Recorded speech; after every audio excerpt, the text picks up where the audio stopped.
Kali ini kita akan review sebuah resort yang penuh dengan nuansa hijau-hijau yang menyegarkan mata ini. Resortnya ini juga luas dan suasana di sini tuh benar-benar asri dan pas banget buat jadi pilihan untuk yang mau liburannya sekaligus menenangkan diri nih.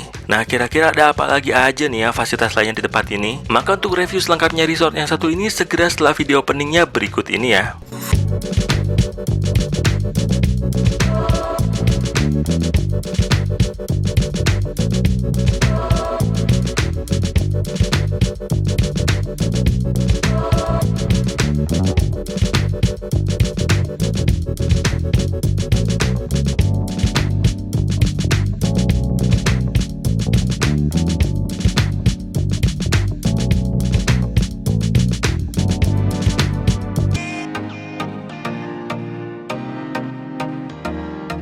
Dan di siang hari yang cerah ini, kita dalam perjalanan untuk menuju ke lokasi resortnya ini ya. Oh iya, untuk kali ini juga kita tuh masih ada di kawasan Ubud, Bali nih. Nah, di depan sana sudah terlihat ya apa nama resortnya ini, yaitu Santi Mandala Villa and Spa. Dan dari bagian depan gerbang masuknya aja udah penuh dengan hijau-hijau pohon gini nih ya.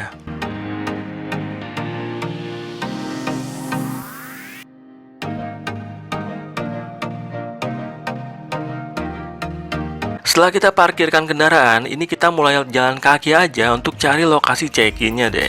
Di awal tuh kita pikir bangunan di depan sana itulah lokasi resortnya ya. Tapi setelah kita amati lebih dekat, itu tuh ternyata pura ya. Jadi ini kita masih jalan kaki aja sambil lihat-lihat papan petunjuk tentang kemana arah selanjutnya untuk proses check-in-nya di tempat ini. By the way, dari lokasi kita menginap sebelumnya, untuk sampai ke sini tuh makan waktu sekitar 1 jam perjalanan ya.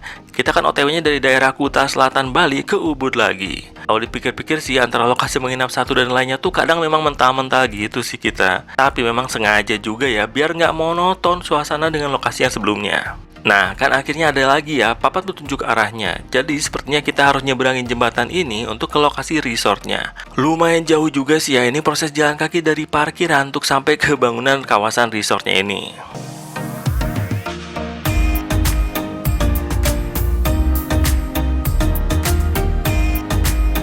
Di depan ini kita lihat ada QR code untuk scan aplikasi Peduli Lindungi kan ya. Jadi ini kita tebak adalah bangunan lobby resortnya untuk proses check-in di tempat ini. Dan kayaknya bener sih, karena di depan sana ada meja resepsionisnya ya, udah menunggu lengkap dengan petugas resortnya. Akhirnya kita bisa mulai proses check-innya di tempat ini. By the way, untuk lobby resortnya ini dilengkapi dengan banyak tempat duduk-duduk nih ya. Jadi kalau misalnya harus ada proses menunggu juga tetap nyaman nih di lobbynya ini. Adapun untuk ketentuan check-innya itu nanti kita hanya diminta perlihatkan tanda pengenal dan lalu ada ketentuan untuk deposit kunci sebesar Rp100.000 yang akan dikembalikan pada saat kita check out ya. Setelah beres proses check-innya, kita nanti akan dibantu diantarkan ke lokasi villa pesanan kita oleh petugas resortnya ini ya. Nah, ya udah nih, sambil kita jalan ke lokasi villanya, kita mau bahas aja soal harga menginap di tempat ini ya. Jadi, nama tempat ini adalah Santi Mandala Villa and Spa.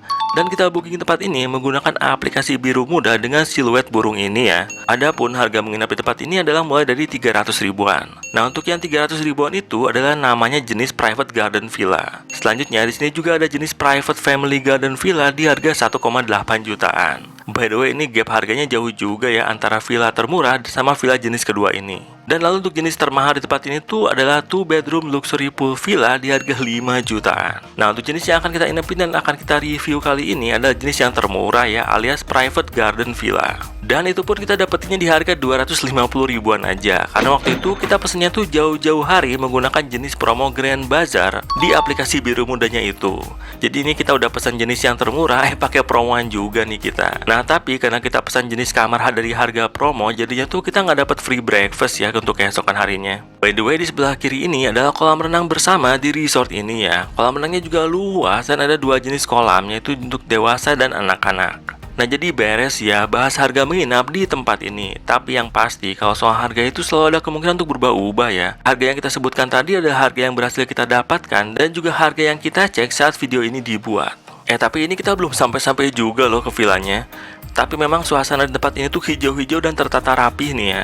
Jadi kita tetap bisa enjoyin aja walaupun untuk jalannya tuh lumayan jauh dari lokasi check-in-nya untuk sampai ke villa kita ini. Dan sepertinya sih ini kita udah deket banget ya, karena dari sini sudah terlihat jajaran pintu masuk ke beberapa bangunan gitu nih.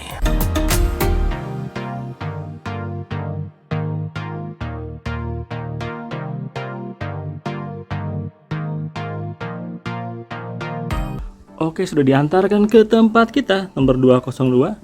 Ini kita kunci dulu aja ya, biar lebih private. Nah sekarang kita lihat sama-sama si tempatnya ini ya. Ini kita dapat semacam, ini apa ya, kayak pavilion gitu ya. Kita dapetin ada wastafelnya, ada minumannya di sini. Minumannya aja, ada sabun. Terus ini ada tisu. Dari pantulan tadi kita lihat, nah bener ada kulkas. Wow, sip banget sih. Setelah itu juga di sini ada pemanas airnya. Ada cangkir-cangkirnya, dapat handuk ya, banyak banget handuknya. Ada 5 sih. Dan ini lemarinya tuh ada di luar ya. Untuk kamar itu ada di sini. Welcome. Kita buka dulu aja kamarnya. Wih, begitu dibuka ini udah langsung dingin loh, udah langsung dinyalain AC-nya. Kita liatin ada kasur double di sini. Terus itu ada meja dan kursi. Tuh AC-nya udah nyala men, udah dingin banget, mantep. Kasur double-nya, meja dan kursi di sini. Tadi kita sudah simpan barang-barang sih ya.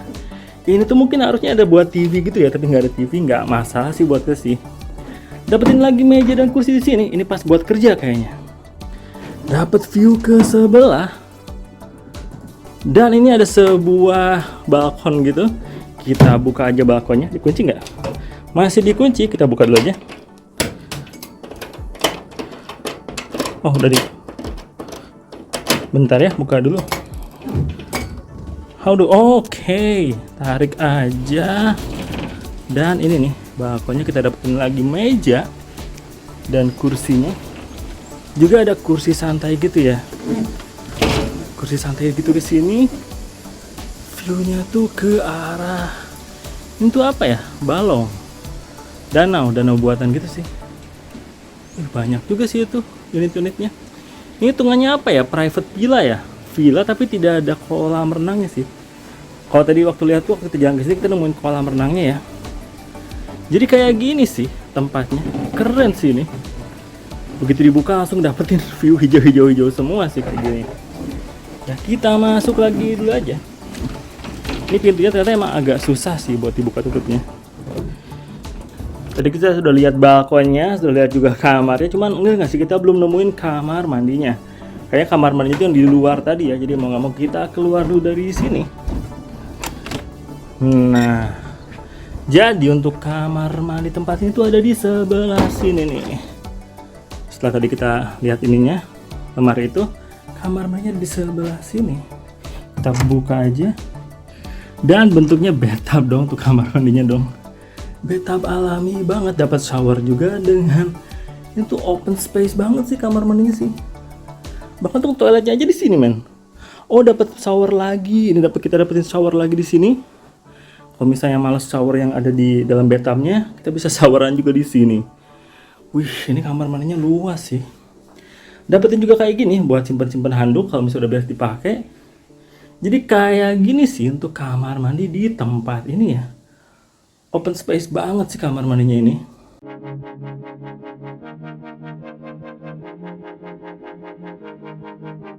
Dan di sore harinya di Ubud tuh hujan dong. Padahal tadi siang tuh terik banget dan cerah banget. Sorean dikit mendadak mendung dan hujan. Beruntungnya sih kita udah di dalam villa kita ya. Nggak kebayang sih kalau kita tuh harus jalan kaki jauh-jauh sambil payungan kalau baru check-innya tuh kesorean. Dan ini kita sendiri nikmatin banget sih suasana hujan di Ubud ini. Makin menambah adem udaranya di sini. Pas banget juga jadinya untuk menikmati view hijau-hijau di tempat ini plus hujan di villa ini.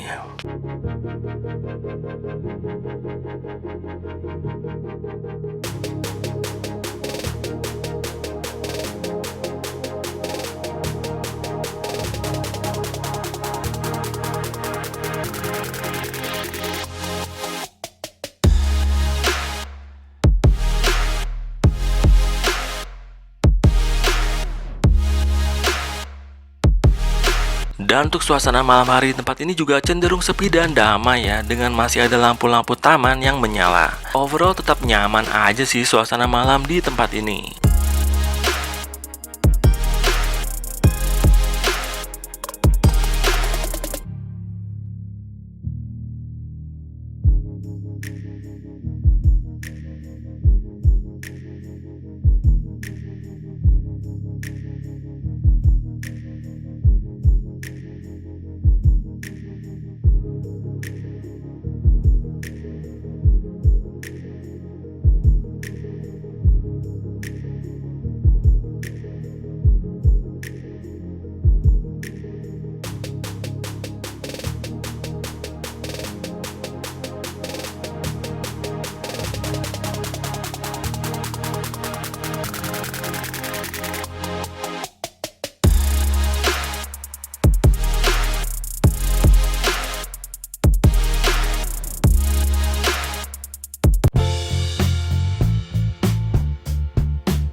Dan gak kerasa udah pagi hari aja ya di tempat ini. Asli nyaman banget sih beristirahat di villa yang satu ini. Dan view hijau-hijau dari balkon yang luas ini juga nggak bosen-bosennya, jadi spot paling asik buat menikmati selama liburan di sini.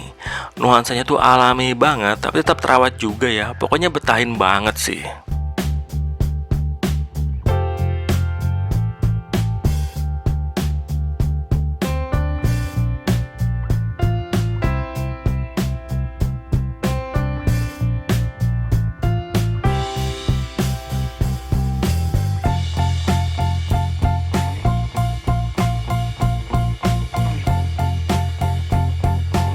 Oke, pagi menjelang siang ini tuh sudah kita inapin tempat ini satu hari satu malam, namanya tuh Santi Mandala Villa and Spa.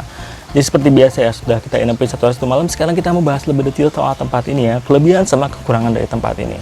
Kita bahas tuh soal kelebihan dari tempat ini ya. Kelebihan pertama dari tempat ini adalah hal yang sudah berkali-kali kita sebutin sih, yaitu lokasinya ini tuh asri banget dengan banyak nuansa hijaunya alam Ubud di sini. Ini beneran kita suka banget sih sama tempat menginap yang sejuk dan asri kayak gini. Ini tuh bikin momen waktu liburan kita tuh jadi makin berkesan dan nyegerin mata juga ya. Selain itu juga di sini ada fasilitas kolam renang yang kolamnya tuh bersih dan luas ya. Juga untuk lokasi kolam renangnya ini tuh nggak terlalu jauh dari villa kita. Untuk kelebihan keduanya dari tempat ini ada di villa tempat menginapnya ini ya. Yang kita pesan ini kan varian jenis termurah di tempat ini, tapi villanya ini oke loh. Kita suka banget sama kamar mandinya yang semi open space dan dilengkapi dengan bathtub yang estetik juga ini. Enak banget jadinya, bisa relaxing mandi di bathtubnya. Dan untuk bagian kamarnya juga tetap nyaman banget dengan AC yang dingin, kasur yang empuk, balkon yang luas, dan banyak tempat duduk juga di villanya ini. Dengan harga 300 ribuan atau harga promo 200 ribuan, ini worth it banget sih villanya. Setelah bahas kelebihan tempat ini, kita akan bahas soal kekurangannya ya. Kekurangan pertama itu menurut kita nggak terlalu masalah sih, yaitu di kamar villanya ini tidak disediakan TV ya. Mungkin buat beberapa orang ini tuh signifikan kekurangannya sih ya. Tapi jujur buat kita sih nggak terlalu masalah ya soal tidak ada TV-nya ini. Untuk kekurangan keduanya itu adalah soal Wi-Fi-nya ya. Jadi di sini ada fasilitas Wi-Fi, tapi kecepatan dan stabilitas jaringannya tuh nggak baik nih ya. Nah jadi kalau nginep di sini sebaiknya sudah siapin pakai datanya ya kalau mau internetan. Nah, jadi kayak gitu sih ya kelebihan dan kekurangan tempat ini dari sudut pandang kita. Kelebihannya cukup banyak, kekurangannya tuh ada sih yang cukup fatal buat kita sih soal Wi-Fi-nya itu sih ya. Jadi kalau misalnya kamu kerja sambil bawa kerjaan, nggak ada Wi-Fi di sini, sebaiknya kamu udah siapin gitu ya paket data kamu. Selebihnya sih soal hal-hal yang tempat ini sih oke sih. Ini tempatnya sepi, nyaman juga, luas juga tempatnya. Pelayanan di sini juga oke banget. Jadi tetap sih tempat ini kita rekomendasiin juga kalau misalnya kamu yang mau liburan ke Ubud Bali, ke tempat yang sepi kayak gini, nyaman juga. Ini pasti buat liburan sendiri atau misalnya bareng sama keluarga juga masih bisa, karena di sini juga ada yang villa dengan 2 kamar ya. Jadi kayak gitu aja sih ya review lengkap kita soal tempat ini. Kalau kamu suka sama video kali ini bisa di like aja. Kamu juga bisa share video ini ke teman kamu kalau misalnya menurut kamu informasi soal tempat kita ini tuh penting juga ya. Jangan lupa juga bisa subscribe ya untuk ikuti update terbaru dari Let's Go Project. Sampai ketemu lagi di video kita selanjutnya ya. Bye.